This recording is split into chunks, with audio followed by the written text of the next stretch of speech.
again. Thank you everyone for joining us today, taking time out of your afternoon.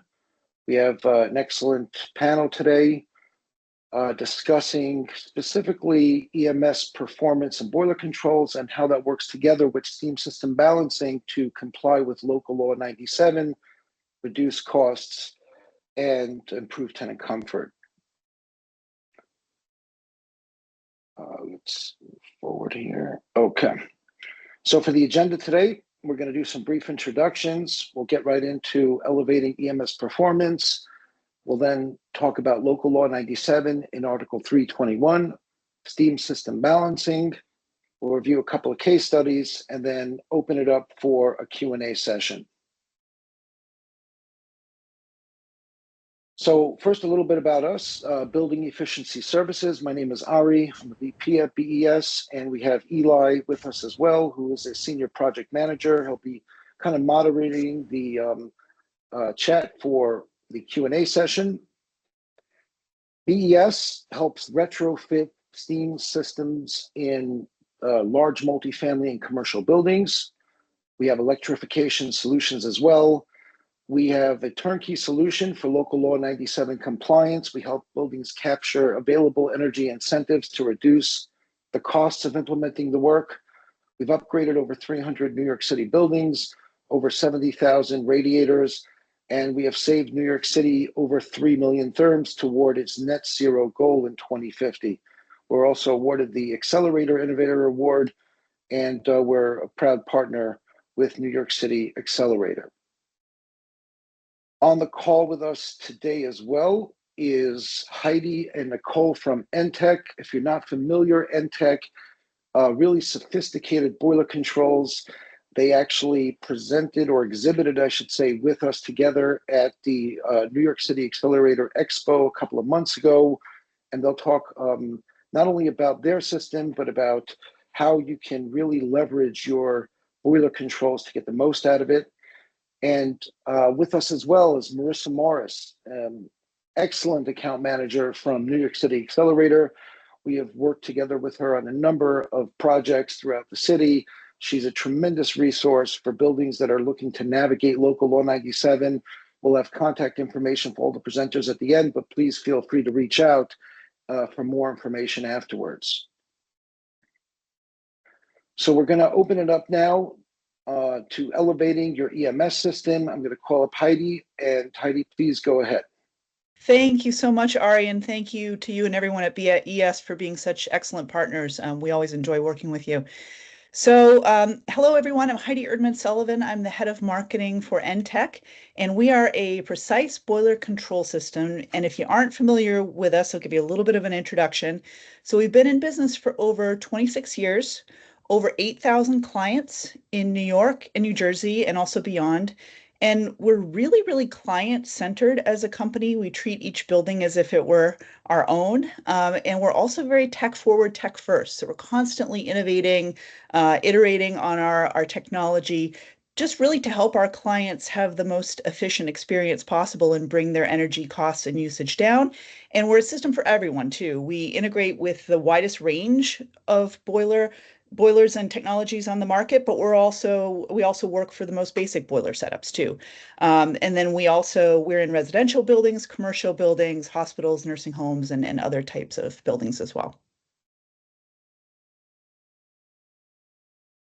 So as Ari mentioned, we're really here to tell you how installing a system like Entech could help you comply with two of the prescriptive measures that are part of Local Law 97. And we'll go into that in a little bit. I'll turn to Nicole and she'll cover each one of those in detail. But we thought we'd take a step back for those of you who might not have a boiler control or temperature control system to just give you a sense at a high level of what it is from our point of view and what Entech is. So you can really think of a boiler control system as three different parts. There's the hardware component, which I'll go into a second, the software, and then monitoring. And the hardware itself, Ari, thank you, Ari, is the panel that sits in the boiler room, as well as we install a network of sensors inside the boiler room, outside, and also in different units. And those sensors, of course, feed all of the data into the control panel in the boiler room, and that feeds our AI and our algorithms to really help the system set and do everything that it does automatically to optimize the temperature for each specific scenario. And then on the software side of things, all of the data that you get from that is available in a desktop version. And we also have an app and an app that you can use as well. And for that, you can really adjust your set points with the click of a button. It's super easy to use, and Nicole will go over that in a bit. You can also pull really rich data and reports, lots of graphical views too, so that if you have to go to court to dispute a tenant complaint, you can bring that reporting with you. If you need to go to a bank to say, hey, I've been a responsible building and business owner, I'm bringing my energy costs down, you can do that as well. And we also alert you as soon as we see that something may be going wrong or something isn't what set the way that you want it to, we send alerts and let you know. And then as a company, we make monitoring optional. So we have a team of experts called the Pro Team, and their sole job is to be that client-centered focus and really look into every building and optimize, tweak, troubleshoot when needed, to really help clients bring their costs down. And they're also really well versed in the local laws too, so they help our clients navigate that as well. Some companies ask that you take monitoring. We make it optional because we recognize we do have some clients that really like to roll up their sleeves. They know their systems, they know everything that's in their mechanical room, and they want to do it themselves. So I want to turn now to Nicole, who's been with the company for 14 years and has such an excellent depth of experience, and she's seen so many different scenarios. And so, Nicole, for someone who maybe doesn't have a boiler control system installed, what would the reality look like installing one? Okay, thanks, Heidi. Okay, so typically when I am speaking to somebody before they have a control system in place in their boiler room, they have their heat is running. It's called a basic outdoor reset system. You have just like a basic timer that is running the heat only based on outdoor temperature. So when it's cold outside, the boiler is going to keep cycling. So what that means is that it's going to be cycling a lot, running many hours of the day. And then, of course, the apartments get really, really overheated. Really typical to see like an average of 78 to 80 degrees in an apartment in the whole building before the system's there. And then obviously it's really, really hot. So the tenants are going to be opening their windows. Sometimes they'll even remove the entire radiator because it's not even bearable. So I think of it like the windows are open, the manager and the owner is spending all that money on gas to run the heat, and it's constantly running. It's not even necessary, and it's literally money flying out the window because nobody even wants to be so hot in their unit. So their energy costs are high, and what can they do? So after they put it in a boiler control in their building, the system is running the heat based on indoor temperatures as well as outdoor temperatures. So you're really, really, really able to lower the heat. Obviously, tenants are much more comfortable. The windows are shut. They bring the radiators back in. And that's obviously a huge, huge savings on the building. On average, it's usually like a 24% savings. We've seen as much as 40%. So, it's a really easy way. Obviously, this is what I do. So I think that this is the greatest thing. But really, I think that putting in this kind of control is the easiest and like the fastest way to really, really slash the usage and the carbon emissions, because literally you install it and it starts working right away and you see those savings. Okay, so for the two measures that we cover for Local 97, the first one is installing the sensors and boiler control. So I'm going to go a little bit into that one now. So we keep talking about sensors, and Heidi mentioned it a lot, right? So what does it actually mean? So I think of it really as two different parts. So there's really the sensor network in the boiler room itself. That's going to measure temperature of the actual boiler, the water in the boiler, the return line temperature, domestic hot water, stack, many, many other ones. You want to see really, really get a good eye of what's going on in the boiler room. Obviously, there's an outdoor temperature because you got to know what the temperature is outside. And then the big piece of what we're adding is an entire network in the apartments. So the way that works is usually we'll do around 25% of the building will get a sensor in every apartment. And it's just reading the temperature of the room, and it's feeding back into the panel in the boiler room that you saw earlier. So once the system knows exactly what the temperature is inside, you're able to really run it properly and efficiently. And that's when you start cutting down on all that extra gas usage and cutting down the carbon emissions. So I do have some tips from our pro team here, just, about the sensors and what to keep in mind. So typically, just for the installation of it, usually when we install, we'll do like on the top floor.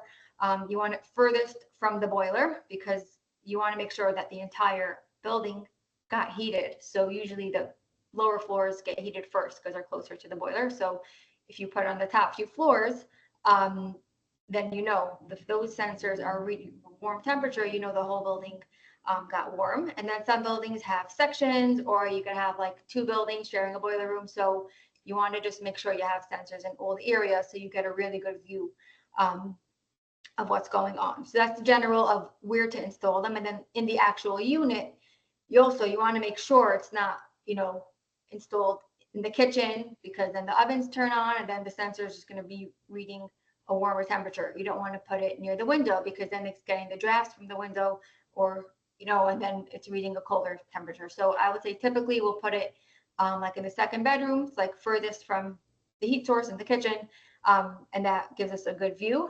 We've over the years we've had many fun experiences with the sensors because we had a tenant like took the sensor off the wall, like they put it outside, or put it in the freezer. They're trying to game the system a little and get a little bit more heat. It was a cute idea, but didn't really work, because if the sensor is reading so off from the average, the system it does automatically disregard. But either way, it was a cute idea. Okay, so now for the second measure that we cover is adjusting the temperature set points. So congratulations, you did it. You bought yourself an Entech system, you got it installed. Now, how do you use it, and how do you save all that money that they keep promising that you're going to save? So this really comes down to the settings. The way we designed the settings is that we want it to be very simple and easy to use. So it's very easy. You have your system installed and you see apartment temperatures are ranging to 80 degrees and you're freaking out. Oh my gosh, I'm spending so much money. I'm wasting so much money. What do I do? You decide I want it to be 73 degrees, right? So whatever setting you want, you go to the settings page and you put in 73 degrees. And then the stealth system on its own is going to look at all the data that it's collecting from all the sensors and everything that it has. And it's going to say, okay, you want 73 degrees in the units. Okay, now your boiler is going to have to run for X amount of time. And we're going to do this amount of cycles, and it's going to figure out everything on its own. So, if it's colder outside, it's going to run longer. If the apartments are responding very quickly or not quickly enough, they need more or less heat. So the system's going to figure all of that out. And the manager or the owner just has to know what temperature, what's their target temperature that they want. And then we have many different ways how to do this, whether on the app or the desktop version. Different ways of picking up the settings up and down. You decide you want to give more heat, you raise the setting. You want to save money, give a little less heat, you lower the setting. It's very simple. We also have a nice boost heat option, which you see like that second app screenshot behind. Very, very popular, easy way. If you want to just give a little boost of heat temporarily, you select the boost and that goes in. So then again, we have some tips from our pro team about settings. Heidi mentioned earlier that people who take pro, they end up saving on average, we see 10% more than people that don't take the pro service. And really, I think a lot of it comes down to this point, to the step points. There's so much that goes into it. We set it up very simple to use, but whoever wants to, most people don't because you're busy doing a million other things. So that's where we come in. And there's a lot of other deeper settings that you could do to have it running optimally. So that's why when someone takes the pro service, it's going to be set optimally that they should save the most money. But either way, what could you do to optimize your settings? So you don't want to have You want things to be pretty steady. You know, at night when people are sleeping and the daytime and people are out, usually you could do the settings a little lower than you want in the morning and the evening, but you don't want anything too drastic. I know I've spoken to someone that wanted to make the night like really, really low, and in the morning like really, really high, and then it just doesn't run properly that way. You want it to be more of a steady temperature, and if you want to save money, then throughout the season you're going to be lowering the settings. We also find that longer cycles work better, more efficient than shorter, more frequent cycles. So it's a lot of different things that come into figuring out, you know, how you want to run the system the best way possible. Thanks, Nicole. And so now what does this mean of different types of buildings? This first one that you're seeing on the screen is a building in Brooklyn. It's 440 units. It's a steam valve system that runs on gas. And you can see there that we were able to save them over $100,000, and they saw an ROI in 8.5 months. Then this next one is a building in Queens, a little bit different, steam gas boiler. And there they saw a 38% savings and ROI in 5 months. Then we also have had a building in the Bronx that was a very complex setup. It was actually a 4-building complex with 225 units per building, and there were different zone valves. So it was a pretty sophisticated setup that we tied into. And there we saved them almost $400,000, and they saw ROI in a little bit over a year. And then the final one is from Westchester County. A smaller building, we saved them 29% in annual savings, and which amounted to about $20,000. So you can see the different types of buildings that Entech works with and the different types of savings. And really, it all depends on your system and how things are set, how things are monitored.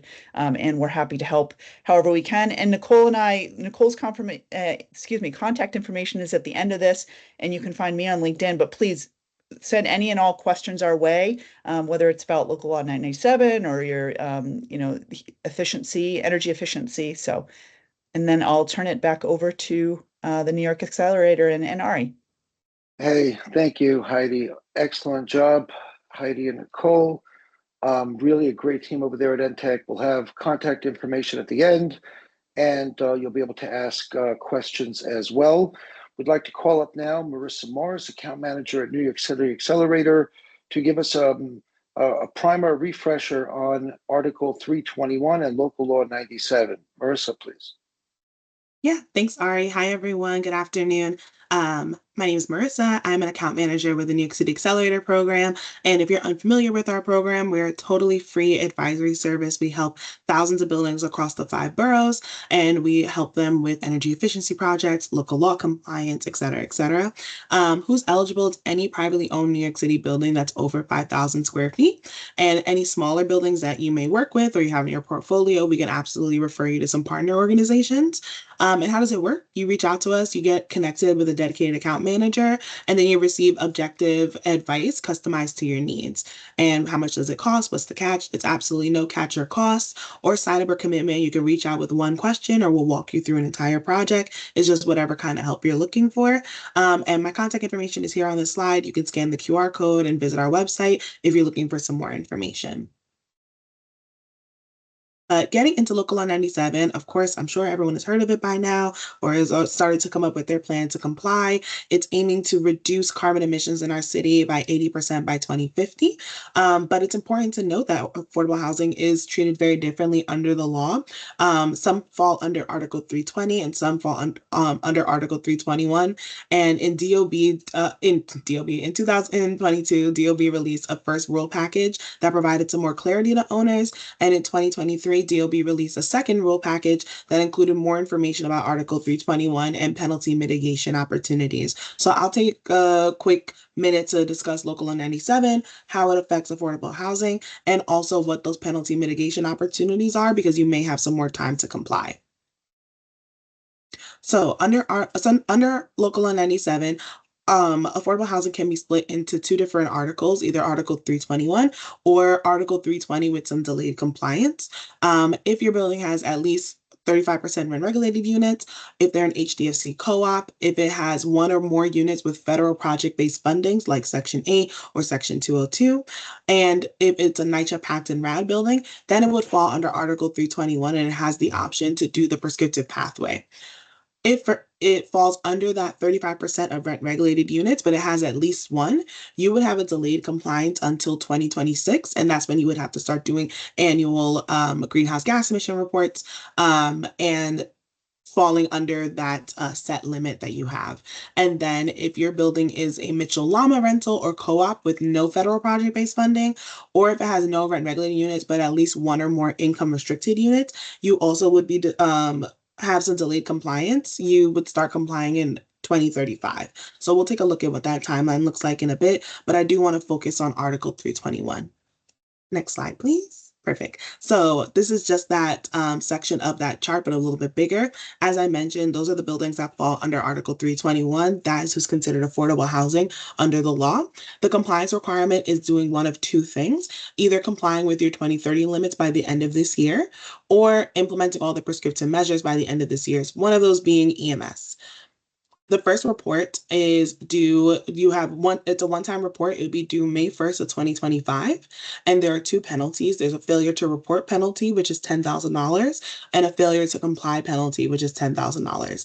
Both of these penalties are not necessarily one-time penalties. Although it is a one-time report and compliance requirement, these penalties can be issued more than once until your building falls into compliance. But we will talk about some penalty mitigation opportunities if you do need some extra time to comply. So looking at that timeline in a little bit more detail, 2024, we're in the most important year for Local Law 97 compliance. This is when emission limits begin. For buildings that fall under Article 321, your deadline to comply is the end of this year. For buildings that have at least one rent regulating unit, you would start complying in 2026, and then you would do those yearly reports and making sure that you're under those emission limits through 2050. And if you are a Mitchell Llama building with no rent regulating units, or you have income restricted housing, then you would start complying in 2035. So you do have a little bit more time, but even if you have any buildings that fall in that delayed compliance category, still make sure that you have a plan to begin complying, because it's going to creep up. Those emission limits, especially as they go further down, is going to get lower and lower. So you want to have some sort of plan from now. So as I mentioned, under Article 321, it's those two pathways to compliance.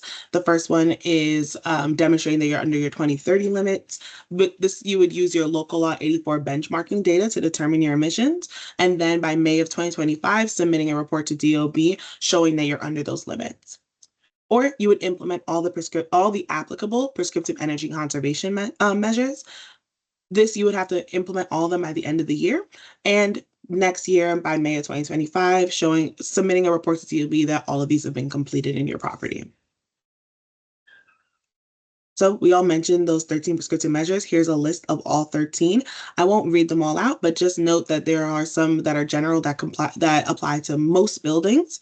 There are ones that are specifically for steam systems. So if you have a 1-pipe or a 2-pipe steam system, then those are the ones that you definitely want to take a look at. And then there are some general maintenance ones where you might not have to do any work towards actually getting this into compliance. These are just checking like those temperature set points, making sure there's no heating system leaks, and maintaining your heating system, making sure that everything's in good working order. All the ones with a blue check mark are ones that can be incentivized. So if you're planning on getting this work done, reach out to us, see if there are any incentives that can help cover this work, because there are some programs out there that can definitely help finance these different measures that you have to complete.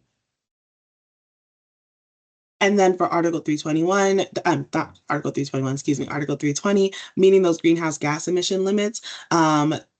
These limits are set every 5 years to be a little bit lower all the way through 2050. So affordable housing that's subject to Article 321, if you're not going to do the prescriptive measures, it might make sense for you to do the 2030 pathway if you're performing close to those emission limits, or if you're planning deep building retrofits, if you're doing an oil to gas conversion, or if you're considering electrification. That may make a lot of sense for you to work towards the 2030 pathway than it does for you to do the prescriptive measure pathway.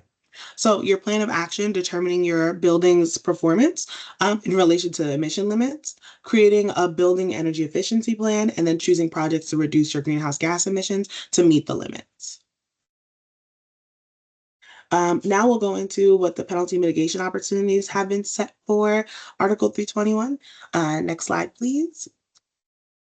So for buildings that need a little bit more time to comply and they're making diligent efforts to comply with Article 321, they have allowed for a little bit of additional time if you do need it to complete the prescriptive measures, or if you are planning on meeting that 2030 limit. So as we already mentioned, there are two requirements under Article 321. That's submitting your report on time and demonstrating compliance under one of those two pathways. For each of those, it can be a $10,000 penalty per building, for a total of $20,000 per building. So some penalty mitigation opportunities, and we can move to the next slide for this one.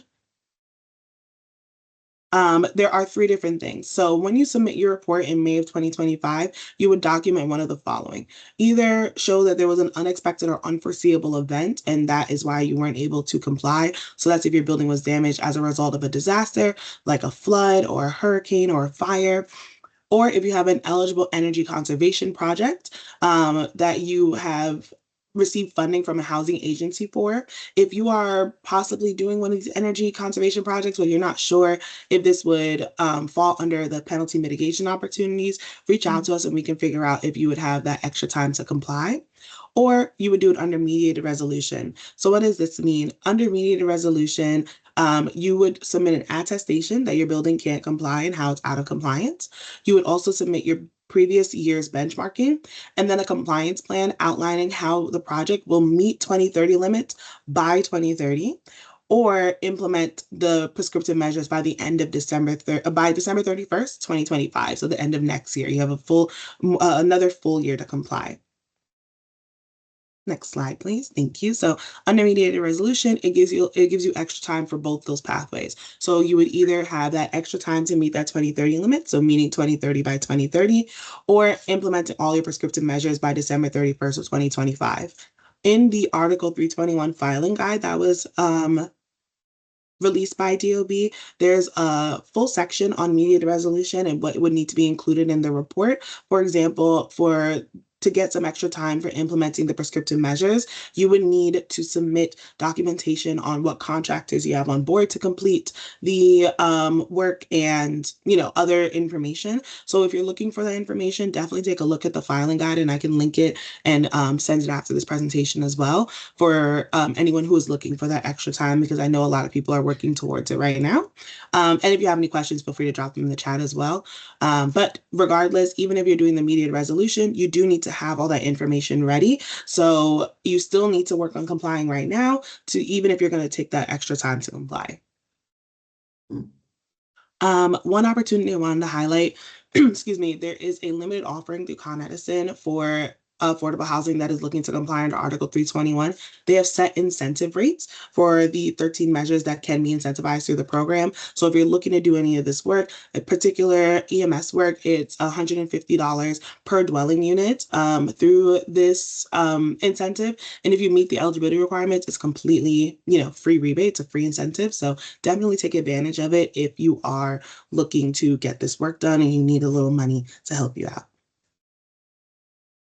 And then how our program is intertwined in this process and helps you out, we would help clarify those Local Law 97 requirements, make sure that your building actually has to comply with Local Law 97. They are under Article 321, and will help you identify your greenhouse gas emissions and compare them to the limits, and then determine what pathway is best for you. Does it make sense for you to meet the greenhouse gas emission limits, or does it make sense to implement the prescriptive measures? From there, we'll help identify applicable financing and incentives like that limited offering, and assemble a team of service providers like the two service providers that are here on this presentation to help with installation, and then provide project management support through project completion. So if you have any questions, feel free to reach out. Excellent. Thank you so much, Marissa. We have worked with Marissa on a number of projects using that limited offering incentive program. Really great program. And speaking to Marissa's point, there is a little bit of a bottleneck as we head into close to the fourth quarter. And especially if you want to apply for some of those incentives. We have to set up a plan for maybe a mitigation plan because you have to allow time for the processing and approval of the incentives as well. So reach out to Marissa or to us, earlier than later so that you can get the ball rolling and get the compliance underway. So I want to now shift gears. Thank you again, Marissa. I want to shift gears again to steam system balancing, and we work together with like an EMS with a company like Entech. Really, there's a tremendous synergy between optimizing your boiler and then the distribution system throughout the building to really reduce that cost and improve tenant comfort. There was a report by Green Urban Council in 2019. It identified that, of course, heating is the biggest utility expense, and also because of that, has the greatest opportunity for operating cost savings. Typical problems, and Nicole, I think, touched on some of this, is where you have varying hot and cold apartments, where you have an inefficient boiler control that's just collecting temperature from outdoors. And then once you have the boiler control set up and working properly, if the distribution system, the pipes throughout the building, the radiators emitting the heat are not balanced properly, you're going to have still some more of these issues. Open windows, energy going out the window, leaky radiators, tenant complaints. And there are a number of measures, most of them which actually are on as well, the 13 prescriptive measures, like master venting, TRVs and orifice plates. We'll talk a little bit more about them. That will help your whole system become more efficient. And again, that works together with an EMS. So some of the common area and in-unit solutions include steam traps, thermostatic radiator valves, insulating all your pipes to not let heat escape from your steam and hot water piping, master venting to let the steam pass through. And orifice plates is one that I really want to kind of touch on here. We've been doing a lot of orifice plates jobs. They're increasingly popular for large multifamily buildings. These are two-pipe steam systems. What they do is they eliminate the need for individual steam traps on radiators, which is a big maintenance expense. They fail every 3 to 5 years. Someone has to go into, whether it's the super or a contractor like BES, we have to go into every unit and swap out those steam traps so that the system is functioning again. Orifice plates optimize the amount of steam that fills up in the radiator and eliminates the needs for steam traps. We have also innovated in that particular area with something called half-size orifice plates. We're going to actually put out a piece soon on our website about this, but half sizes are filled. There's a tremendous need where the typical sizes of orifice plates that you would find in the industry are not efficiently taking care of the radiator in certain cases. Half sizes is a tremendous innovation that really increases that efficiency as well. A little bit about our Article 321 turnkey solution. We start off with a site survey. After the survey, we present management or building owners with a report and a proposal for the 13 measures. On the left-hand side of the screen, you can see that we go through all 13 measures. We check off which ones are proposed or which ones are already completed. Really depends. Every building has a unique story and its own pathway, let's say, to compliance. We identify all incentives and help the buildings apply for and capture them. And then, of course, the regulatory filing next year in 2025. We also provide solutions for really all local laws, Local Law 84, Local Law 88, which is the lighting. We've been getting a lot of questions about that lately. Feel free to reach out and we can have conversations about your building. We also feature paperless field tracking, surveys, and reporting. So, to cut down on that waste and a little bit more environmentally friendly, our teams in the field are using all digital. What you're looking at on your screen is a real-time report. This is a project we just recently, a few months ago, completed. NYCHA Linden, this is in Brooklyn. And, management can actually pull up this report and see in real time which units are completed, which ones are maybe we need access to. But we have a very, very good success rate of working together with management and tenants to be able to access the units to complete the work. A couple of questions that we had a while ago. Some of this already is out there and very well known, but thought we would cover it. We had a question when the guidelines first came out where radiant barriers needed for one pipe steam radiators. And what we got directly back from the Department of Buildings was that in most cases it will not be required, which is big savings if you have a one pipe steam system to not have to go into every unit to install the radiant barriers. It's primarily required for two pipe steam system buildings where you're going in to install TRVs and or steam traps.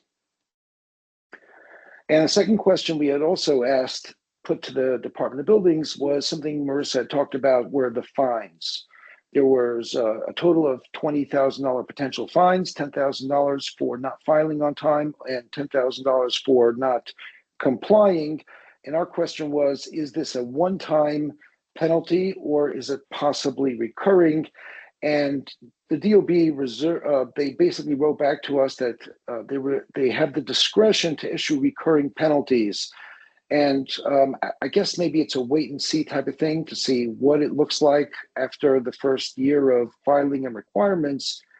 But every building really has to make that determination for itself. If you're a really large multifamily building and looking at a huge expense to retrofit the building, you may look at determining whether or not absorbing $20,000 in fines is acceptable, depending on the payback. But be prepared that it's possible that that will not be a one-time fee and that can be a recurring fee. Usually with these jobs, to combine together with incentives, we're able to have a pretty acceptable payback period, and we can talk about financing options when we discuss your building. Briefly, a couple of case studies. Here was a Queens oil-fueled building, affordable building, 53 units. One thing about oil buildings is there aren't a lot of incentives available for the work that has to be done. For example, the Con Ed limited offering is done through Con Ed. That's for gas, and same thing with Nat Grid. With oil, there are less incentives, but we can get some on electric. We can talk about that on a case-by-case basis. This particular unit saw a 15% energy reduction when we were finished. Also, one more thing for oil buildings, be aware if you're on oil number 4, you need to look or consider a move now to oil number 2 and get ahead of changing regulations. And the project I showed you a scorecard before of the report was NYCHA Pack Linden. This is 20 buildings, almost 1,600 units. This is a 2-pipe steam system. So a lot of those measures like the TRVs and the steam traps and radiant barriers are applicable for this. In this particular case, we use a program called AMEP, Comprehensive Program. We were able to really reduce the out-of-pocket costs to upgrade and retrofit the building. The entire project overall saw an 18% energy reduction in their energy usage. And I want to open it up now for some questions from our audience. Eli, are you with us on the call? Yes, thank you, Ari. Thank you, Heidi. Thank you, Nicole. And thank you, Marissa. So Ellie, I mean, if you maybe take a look at some of the Q&A or the chats, see if you can read out some questions for our presenters. So the first question that I see over here is that will these slides be made available and how can people get them? That's a great question. Actually, yes. We will send out the slide deck to everyone that registered after the presentation, and I hope to get up a recording as quickly as possible and be able to send that as well. Okay. Another question I see over here is regarding the Entech systems. Where can they see the history and the readings of their systems? So there's a few different ways to do it. We have a lot of different types of reports and charts. From the website is probably where you get the most, depending on what you want to do, but we keep 13 months of data available for the clients. Okay, the next question we have over here is I already have a system, but I don't think I have sensors in 25% of the units. How can I order more? We have a very simple process. If you haven't heard from our office yet, then reach out, and we have an easy way of ordering, and most people just choose to install them on their own because they're very simple to install, and then you save your money on service calls and labor for one of our own guys to come out. Okay, and then next I have is it better to go with the 13 measures or should I focus on lowering my carbon emissions? And a follow-up is which one would be more cost effective?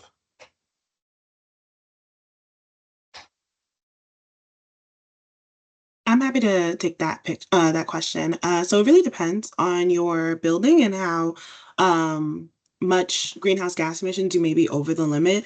I would take a look at your building, see how it's shaping up against the 2030 set limit for your building. If it's like really close and you maybe need to just do like one or two things to get it under the limit, then maybe it might make sense to do a project, like EMS that would bring it under the limit and, work with contractors to see how much it may reduce it by.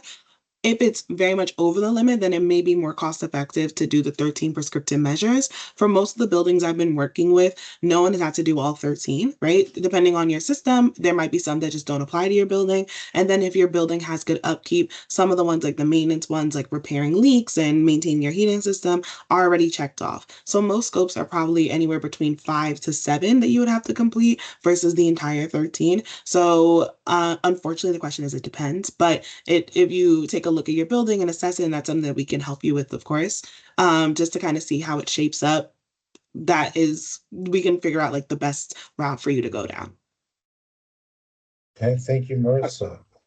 Yeah, maybe Eli, maybe I could also just add to what Marissa was saying on that is that there is a limited window, like for buildings that qualify as Article 321, you have a limited window to really take care of Local Law 97 and, comply, unless the law changes, comply forever.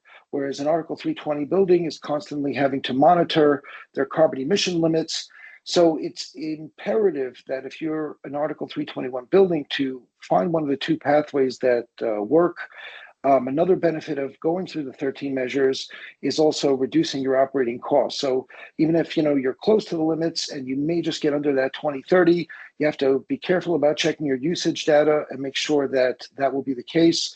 But if you're doing the 13 measures, not only are you assured compliance with your filing in 2025, you're also going to reduce your operating costs by balancing your system and having it just run more efficiently. Thanks, Ellie. Go ahead.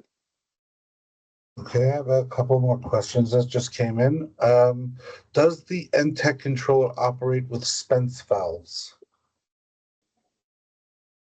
I'm not so familiar with that specific company valve, but I'm going to say that if whatever there is in the heat part of the heating system, whether the boiler, the pumps, the zone valves, or anything like that, 99% of the time, the answer is yes, that we are able to control it. I would just have to find a little bit more to give you a little more detail. Okay, thank you, Nicole. Next is, can you speak to the risks of installing orifice plates with respect to the inlet steam pressure? How sensitive is the engineered design to varying inlet steam pressure at the radiator? Wow, so that's a very good question. I would start out by saying that, building efficiency services, we have a tremendous amount of experience now installing orifice plates. If you work with any outfit, you should make sure that they have done at least 10 to 15 buildings. One of the challenges with working with orifice plates is that a lot of times when you install the orifice plate, it will unmask underlying issues with the distribution system that have to be troubleshooted as well. Regarding the pressure from the inlet side of the radiator, again, we have a lot of experience in engineering the orifice plates, and like I mentioned before, the innovation with the half sizes that was specifically to address certain cases where, that kind of middle ground where the pressure has to just allow the correct amount, about 80% of the radiator to be filled with steam. We have a lot of experience in getting the proper amount of steam into every single radiator in the building, troubleshooting any underlying problems that may come up after a successful orifice plate job, so that when we're done with it, you have a very well balanced building operating efficiently. Okay, thank Hi, you, Ari. if I can maybe address that question a little further. I'm not A sure where it's surprise. coming Wait, from. wait. Hold on a second. We have a surprise presenter. But I think, okay, this is Michael. He is CEO of BES. Thank you, Michael, for piping in and helping us out with this. Right. So feel free to reach out to us with a specific question. But in general, when it comes to sizing orifice plates, there's a few different ways of going about engineering the solution. And one of them requires a steady pressure to always to consistently have a steady pressure of 2 or 3 psi in order for the orifice plates to work. The way we design them, based on Stephen Winter's methodology, is to size them smaller, so that way you can increase the pressure or decrease the pressure, and as you increase the pressure up to a certain pounds, let's say 6 psi, that will fill up the radiator the full 80%. As you decrease the pressure, it'll fill up less and less. It'll go 70, 60, 50% of the radiator being filled. And the benefit of that is that in the shoulder months, when it's only 50 degrees and it's not, you don't need that much heat, you can reduce the pressure, and it's only going to fill up the radiator 20, 30, 40, 50%. Whereas on a really cold day, the pressure can be bumped up and it can fill up the radiator up to 80%. So, and typically the way the boiler control systems are set up is they end up running higher pressures as it gets colder anyway, because the boiler is running more, because there's more of a call for heat. The pressure increases, so everything seems to balance out naturally. Although there may be times where you need to adjust the settings on the boiler controls to make sure that on the really coldest days of the year, you're increasing the pressure enough to fill the radiator adequately. That being said, if there's a particular building that wants to keep the pressure low all times, then we would adjust the engineering of the orifice plate schedule to match whatever the building's requirement was in terms of pressure. So I don't know if it was a complete answer for your specific situation, but feel free to reach out to me through Ari. You'll have his contact information. I'll be happy to discuss the details with you. Thank you, Michael. A follow-up to that was, what does the installation of the radiant barrier have to do with TRVs? Wouldn't the radiant barrier be beneficial in either case, no TRVs or with TRVs? That's a great question, actually. So I would start off by saying that while radiant barriers are beneficial to keep heat inside the room and reduce, it's not a huge energy savings, the radiant barrier on its own. And I guess the wisdom of in the DOB, the Department of Buildings, is that if you're going to have to go into individual units, which you have to do in a two-pipe steam system because they need TRVs and steam traps, et cetera, orifice plates. That EMI program, by the way, the comprehensive program I mentioned before, the orifice plates was a requirement for that incentive program together with TRVs. But that aside, if you're going into units, into larger buildings, then once you're there ready, you're going to do the radiant barriers as well. However, in a one-pipe steam system building, typically a little bit smaller buildings, then if you don't need to do the TRVs, that's not the law, then they didn't make you go into every unit and absorb the cost of having to go in just to install the radiant barriers, partially because the energy savings is not tremendous on the radiant barriers alone. Thank you, Ian. Thank you. That sums up all the questions that we have for the time being. If anyone has any other questions, please feel free to put them in the Q&A section. All right, and as you can see, everyone, the contact information for the presenters today are up on your screen. Please feel free to take a screen capture. We will also make sure to send out the slide deck for everyone that needs some information, or if you didn't have a chance to get through the entire presentation, please feel free to reach out. Thank you again, Marissa. Thank you, Heidi. Thank you, Nicole. Thank you, Eli. Thank you, Michael, for popping up. And thank you, everyone, for attending today, taking time out of your day. We really appreciate it. We look forward to seeing you at the next presentation. Thank you, everyone. Thank you.